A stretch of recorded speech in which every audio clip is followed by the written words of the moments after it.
So today, we're diving deep into Chapeltown, Leeds, but not just any deep dive.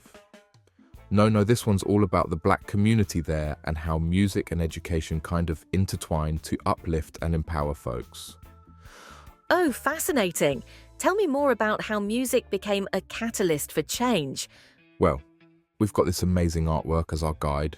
Frontline, it's called a mixed media textile piece that captures this incredible moment in time through embroidery, applique, and fabric painting. And it reflects the complex story the artist, Marcia Brown, is trying to tell. I mean, think about it. It focuses on Grange Avenue, which became ground zero for Chapeltown's Black community during a period of massive Caribbean migration. It was the hub for Chapeltown's Black community back in the day, bustling with life, music, activity, you name it. Wow, Zrania, so like a tapestry of different cultural textures and diverse techniques. So why textiles? That seems like such a specific choice for telling this story.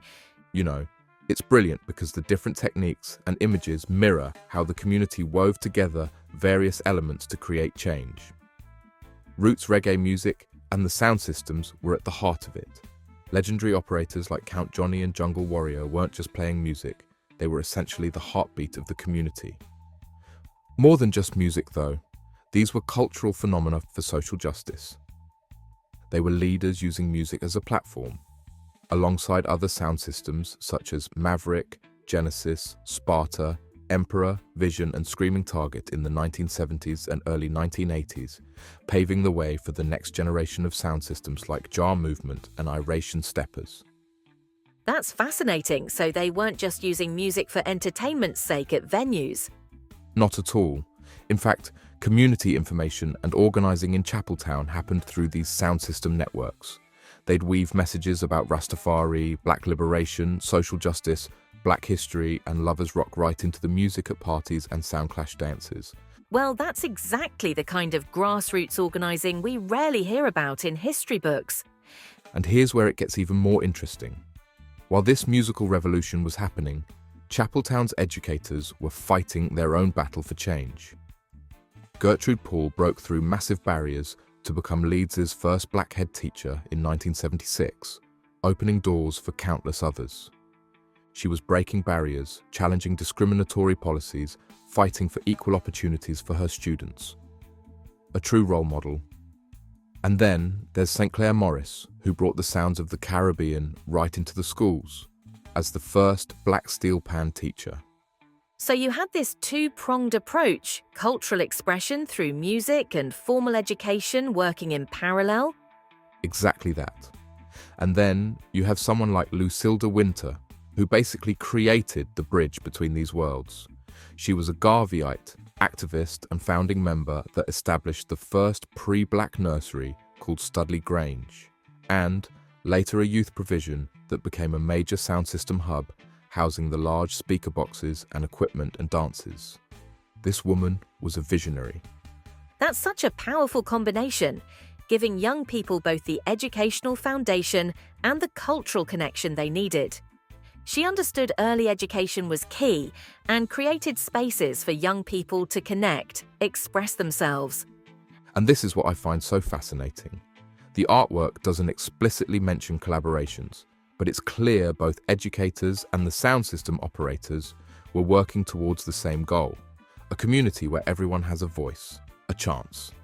Well, that really challenges the usual narrative about how social change happens, doesn't it? It absolutely does. Yeah, two sides of the same coin, you could say. Education gave you the tools, the knowledge, to analyze, to act upon the messages you heard through reggae music. You know, most people think of protests and political campaigns when they think of social movements, but in Chapeltown, it was this beautiful synthesis of music, art, education, and community spaces that created lasting change. So what lessons can modern communities take from this approach? Well, recent research suggests that communities with diverse opportunities for engagement, cultural, educational, and social, are more likely to create lasting positive change. Chapeltown demonstrates that true transformation occurs when these different aspects of community life come together in harmony. Imagine that. Young people hearing calls for social change at a dance and then going to school, learning about history, about politics, about how to make change happen. And I imagine having those various entry points makes the music more accessible to different people too. Exactly. Like, not everyone's going to attend a political rally, but they might go to a roots reggae dance or sound clash where they hear messages about social justice, or send their kids to a school where they learn about their heritage and rights. That's such a smart way to reach people where they are. And you know what's really striking? The impact is still visible today. Recent surveys show that areas with this kind of integrated community approach have 40% higher rates of civic engagement among young people. Those numbers really drive home the long-term impact of what they built. How can we, like Marcia Brown with her artwork, uncover and celebrate these often forgotten stories of Chapeltown's educators and pioneers, community strength, Black British and Caribbean music and heritage? Because of these narratives, they deserve to be heard. They remind us of the power of coming together and fighting for a better future. Absolutely. Looking ahead, I think the Chapeltown story gives us a blueprint for modern community organising.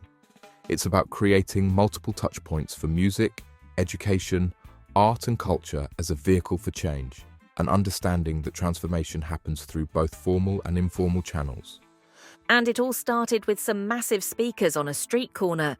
That's right. Sometimes the most powerful movements don't start with a bang, but with a beat. Wow, that's a powerful combination. And their legacy, it lives on.